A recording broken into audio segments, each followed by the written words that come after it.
Thank you. You're welcome. Tasha, Michelle, and I have an interesting relationship. We've always had a little bit of a difficult time with communication and stuff, so I'm just excited to have the opportunity to sit down with her and see how she feels and what she's thinking. So how are you? Good. How are you? Good, good. What have you been doing? Just work, kids. How are the kids? They're good. Good. They're good. As I'm getting ready to talk to my mom, I'm kind of like nervous. There's a potential for a lot of judgment there. So what'd you bring me in the bag? I brought you pictures. Oh, I remember these pictures. This was an outfit that you wore all the time. You threw a fit if you didn't have that thing. This was your birthday. I know. We always used to go ice skating for my birthday. Yeah, who would have thought this little that you were gonna look for a nice second wife?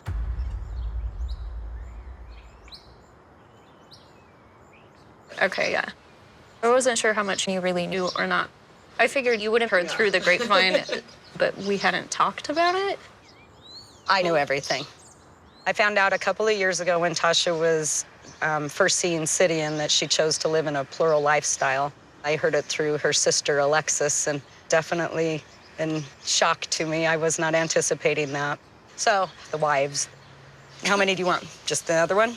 2? I guess we never discussed beyond that, but like one. At least one more? Yeah. Right.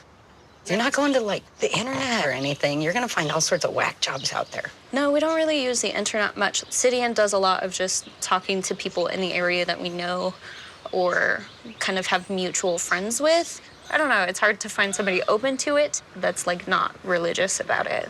Well, maybe because they don't want to join a cult. Are you a member of a cult?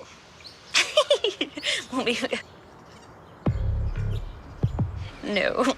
Is that a religious thing with Sidian? Is that why he chose it, or is that just No. something he chose and that you're good with too? No, it's not, like, religious at all. We call ourselves, like, modern polygamists because we don't have the, like, old Why do you have religious to label it, backings. though? It's just easier when you're trying to find somebody defining it as, like, here's how we practice, because then they know the expectations of, like, how sex might work or how, like, they're dating Sidian and not necessarily, like, I don't know. It just makes it easier for, like... They're not dating you, so they don't have to like you and you don't have to like them? We have to... Ideally, we get along. If we don't get along, I don't think it would work.